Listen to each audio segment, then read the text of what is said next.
Metropolis से करते हैं। बताइए new kids on the block में जो मजा है, और फिर ये आईपीओ मार्केट को भी रिवाइव कर रहे हैं। कालरा साहब, यहाँ पर आरके धमानी जैसे बड़े निवेशक आ रहे हैं, तो जो लोग पार्टिसिपेट नहीं कर पाए थे और कल शायद इसकी लिस्टिंग के बाद हल्के हो गए, उनको क्या करना चाहिए? दोबारा एंट्री करें? नहीं, मेरे ख्याल से अभी नहीं, क्योंकि कल जैसे हम बात कर रहे थे कि 10% पे ही खुलेगा और वहीं कहीं आसपास ही क्लोज हुआ। ये कैसे कैलकुलेट करते हैं आप कि 10 पे ही खुलेगा, ये 9 पे ही बंद हुआ? बादाम का फर्क, बादाम का असर जहाँ डिस्क्लोजर नहीं है वहाँ बादाम का असर। ठीक है, तो इसलिए मुझे लगता है कि वहाँ पे वैल्यूएशन काफी अच्छी तरह प्राइस चेंज है। एक और आज की मूवमेंट, फॉलो ऑन मूवमेंट आ सकती है, बिकॉज कि काफी इंस्टीट्यूशनल और एचएनआई बाइंग हुई है। लेकिन मुझे लगता है फंडामेंटली अगर आप देखें तो मैं एक क्वार्टर के रिजल्ट की वेट करूँगा, क्योंकि अगर आप क्वार्टर उनके रिजल्ट्स देखें तो काफ़ी अच्छी परफॉर्मेंस रही है। और जनरली आईपीओज के टाइम पे जब स्पेशली सिचुएशन ऐसी बनती है तो नेक्स्ट क्वार्टर पोस्ट लिस्टिंग जो होता है वो कहीं ना कहीं डिसअपॉइंट करता है। ओके, ये ट्रेंड रहा है और यहाँ पे थोड़ी सी भी डिसअपॉइंटमेंट काफ़ी डाउनसाइड ओपन कर देती है, तो तब मौका रहेगा हाँ, तब लेफ्ट आउट लोगों को, तब आप उसको करेक्शन पे एक 10-15% की करेक्शन या उस करेक्शन पे आप उसको रीलुक कर सकते हैं। और आज जो पॉलीकैप की लिस्टिंग बेहतरीन होने की बात हो रही है, इशू प्राइस है 538 का और करीब 80 रुपए के आसपास का ग्रे मार्केट का प्रीमियम चल रहा है। अच्छा, यहाँ पर राकेश झुनझुनवाला ने भी एप्लीकेशन दी थी, चर्चा ये चल रही है कि 25,000 25,500 के आसपास शेयर उनके हाथ भी लग गए हैं। तो वहाँ पर बिग बुल के गुरुजी थे, यहाँ पर बिग बुल का असर देखने को मिलेगा आज पॉलीकैप में? मेरे ख्याल से यहाँ पे एक 15 से 20% की रेंज में लिस्टिंग होगी अपसाइड पे, क्योंकि यहाँ पे जो सब्सक्रिप्शन है वो थ्रू आउट आई है, रिटेल से भी आई है, एचएनआई से काफ़ी बड़ी आई है और इंस्टीट्यूशन से भी आई है। तो जहाँ पे वो वॉल्यूम आएगा इनिशियली और वहीं पे कैसे अप्रोच करें, क्योंकि जिनके पास शेयर हाथ लगे हैं उनको शुरुआत में बेच देने चाहिए या एक स्टॉप लॉस सजेस्ट करेंगे, लिस्टिंग के बाद उसको ट्रेल करते जाएं ऊपर की तरफ? नहीं, मेरे ख्याल से पॉलीकैप आप थोड़ा होल्ड कर सकते हैं, वैल्यूएशन वाइज वो इतना हाई वैल्यूड नहीं था जैसा बिजनेस है, और मेरे ख्याल से एक लिस्टिंग के बाद भी एक 10 से 15% की अपसाइड रहेगी। और पीयर कंपनियां भी चलेंगी क्या? आज नीरज ने अपने स्टॉक 2020 की टीम में फिनोलेक्स को जगह दी थी, या कोई और पीयर कंपनी जो आपको पसंद आती हो? मेरे ख्याल से फिनोलेक्स में एक रब ऑफ आएगा, जैसे डॉक्टर लाल में कल आया था 2 से 3%, बट वो एक्चुअल फ्लो पॉलीकैप में ही रहेगा और वहीं कॉन्सेंट्रेट करें तो बेटर है।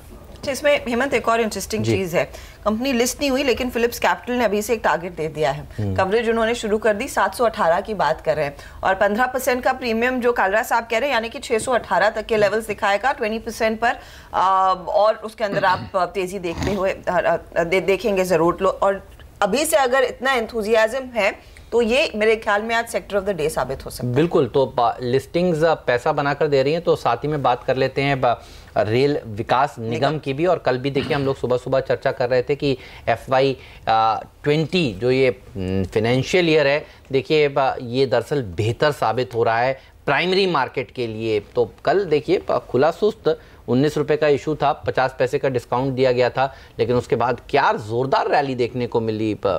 ये मिधानी पार्ट 2 होने वाला है क्या इसमें? नहीं, मेरे ख्याल से उसमें लिस्टिंग में शायद मेरी पढ़ने में थोड़ी गलती हुई या कुछ हुआ, लेकिन अगर आप इसका बिजनेस देखें तो वो काफ़ी रेलवे पे डिपेंडेंट है जी।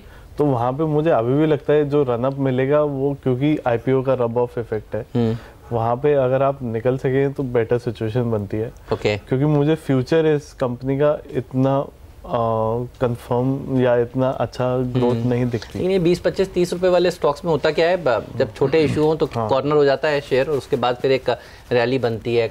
चार्ट्स पर वैसे डेटा तो है नहीं, मैं डेटा नहीं छोड़ देना, चलिए तो छोड़ गाबा साहब बता पाएंगे आप? गाबा साहब एक दिन का चार्ट पढ़ लेते हैं, घंटे भर का भी मुझे याद है। हाँ। तो आज वो जुड़ेंगे हमारे साथ, तब हम उनसे पूछेंगे। अच्छा, फूड्स एंड इन पर कोई व्यू है आपका? ये 20% सोमवार को चला, नहीं देखा है आपने? और उसके बाद 15% हंसता कल भी चला। हाँ। और यहाँ पर भी मिडास टच जो है दमानी साहब का वो नजर आया। इसके चार्ट्स तो आप देख सकते हैं। मुझे लगता है परसों के दिन आपका बात हुई थी सर, हमारी 2020 में भी था, लेकिन क्या गैप से ही खुला, लोगों को मिला नहीं, लेकिन जिन्होंने भी खरीदा उनको कल के दिन 15% की तेजी मुझे बोलना पड़ेगा, कैसे कर लेते हैं आप ये? मैं तो कहूँगा संगत का असर है, ये जितने लोग साथ में उसका। 180 था। यस सर, 180 कल का 257 270 का हाई है। मुझे लगता है अभी हेमंत अपॉर्चुनिटी लॉस है, तो छोड़ अभी कुछ नहीं। चलिए, तो ये तमाम स्टॉक्स लेकिन रहेंगे। और चलिए अब वरुण को भी जोड़ लेते हैं, क्योंकि वरुण के पास भी थोड़ी सी इंटरेस्टिंग रिपोर्ट्स आज हैं। वरुण बताइए, डॉक्टर रेड्डी से शुरुआत हो। डेफिनेटली डॉक्टर रेड्डी से शुरुआत करेंगे, क्योंकि इनके जो बच्चेपुली यूनिट का रेजोल्यूशन आया है, मैक्वेरी का कहना है कि ये समय से पहले आ गया है, एक्सपेक्टेशन नहीं थी कि इतने जल्दी आ जाएगा 3 महीने के अंदर, तो इससे काफ़ी खुश है। हालांकि श्रीकाकुलम अभी भी एक टेंशन बना हुआ है इस काउंटर के लिए। और देखिए बच्चेपुली यूनिट जो है वो इनके ओवरऑल यूएस सेल्स में करीब 35-40% के आसपास का कंट्रीब्यूट करता है, इसके लिए खुश है, न्यूट्रल का कॉल दे रहे हैं। 2648 का प्राइस टारगेट है, लेकिन सिटी अभी भी इस काउंटर पे बिकवाली की सलाह दे रहा है। 2600 रुपये के प्राइस टारगेट है। इनका कहना है कि ये कंपनी अपनी जो बिजनेस एनवायरनमेंट है उसको रिजिक कर रही है, यूएस से अपना जो ओवरऑल एक्सपोजर है वो लगातार कम करते जा रही है। आगे जाके अप्रूवल्स और जो लॉन्च टाइमलाइंस है उसको लेके अनसर्टेनिटी है और इसके लिए बिकवाली की सलाह दे रहे हैं। अब आते हैं आईसीआईसीआई बैंक। गोल्डमैन ने दरअसल यहाँ खरीदारी की सलाह दी है और अपने प्राइस टारगेट बढ़ा दिए हैं, 451 से बढ़ा के 492 का कर दिया है। इनका कहना है कि इस कंपनी के कॉर्पोरेट बिजनेस में एक बेहतरीन टर्न अराउंड देखने मिल रहा है और आगे return on assets, return on equity जो है वो काफ़ी बेहतरीन दे सकती है और इसके लिए इन्होंने अपने प्राइस टारगेट बढ़ाए हैं। अब आते हैं आईटीसी पे। मैक्वेरी यहाँ खरीदारी की सलाह दे रहा है, 376 रुपीज़ के प्राइस टारगेट दे रहा है। खासकर इनका कहना है कि इस क्वार्टर में इस कंपनी के जो नतीजे हैं काफ़ी बेहतर रहेंगे, खासकर जो सिगरेट का हैबिट है वो काफ़ी अच्छा रहने वाला है और इसके लिए खरीदारी की सलाह। सबसे आखिरी में पेट्रोनेट एलएनजी पे यूबीएस का खरीदारी की सलाह है, 280 रुपीज़ के प्राइस टारगेट है। दरअसल ये कह रहे हैं कि Q4 में इंडिया का जो एलएनजी इंपोर्ट है उसमें कमी आई है क्वार्टर ऑन क्वार्टर और ईयर ऑन ईयर भी, जबकि ग्लोबल एलएनजी मार्केट जो है वो एक्सपांड हुआ है।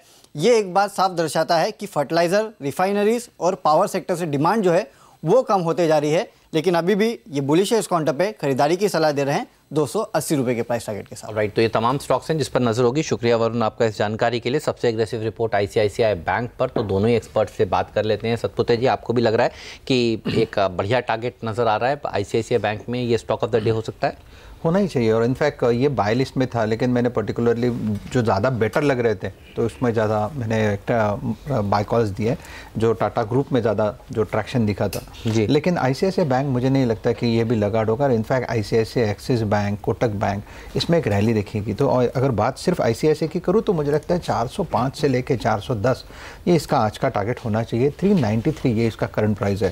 So it's a buy with stop loss of 389। छोटा स्टॉप लॉस है, टारगेट अच्छा है। समीर, आपका क्या व्यू है इस रिपोर्ट पर?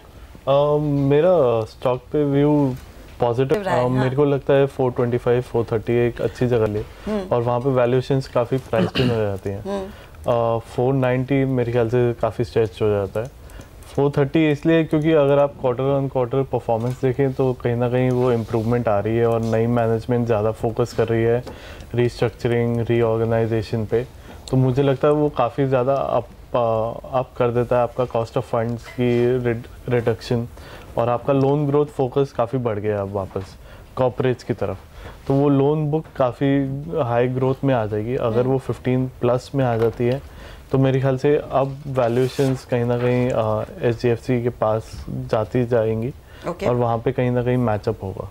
ठीक बात है, तो इस पर रखिएगा नज़र, और रखिएगा नज़र TCS और इन्फोसिस पर। देखिए हर्षदा कल आपसे क्या कह रही थी कि एक शेयर खरीदिए, एक शेयर बेचिए, पेयर ट्रेड बनाइए, होगा फ़ायदा। और देखिए कल दरअसल ऐसा ही हुआ। 800 करोड़ की डिलीवरी बेस्ड बाइंग TCS में हुई है, 1300 करोड़ की डिलीवरी बेस्ड सेलिंग इन्फोसिस में हुई है। इन दोनों स्टॉक्स पर विस्तार से बात करेंगे छोटे से ब्रेक के बाद, लेकिन जाते आते सुन लीजिए कल आपके इस फेवरेट शो मुनाफे की तैयारी में क्या चर्चा हुई थी। इन्फी के नंबर्स खराब, TCS के नंबर्स अच्छे, तो क्या इन्फी शॉर्ट करे, TCS लॉन्ग करे, कोई पेयर ट्रेड? TCS लॉन्ग करना चाहिए। मुझे लगता है यहाँ से 2100 तक की तेजी इसमें बन सकती है। और इन्फोसिस में जिस तरीके का स्ट्रक्चर और जो डेटा मुझे सजेस्ट करता है, मुझे लगता है इन्फोसिस करीब 720 से 700 की रेंज में आना चाहिए। तो जब ये 720 या 700 की रेंज में जब इन्फोसिस आता है वहाँ कट करे। खासतौर पे इन्फी अब करीब 4% नीचे वायदा कारोबार में। TCS तो देखिए मजबूती के साथ कारोबार कर ही रहा है।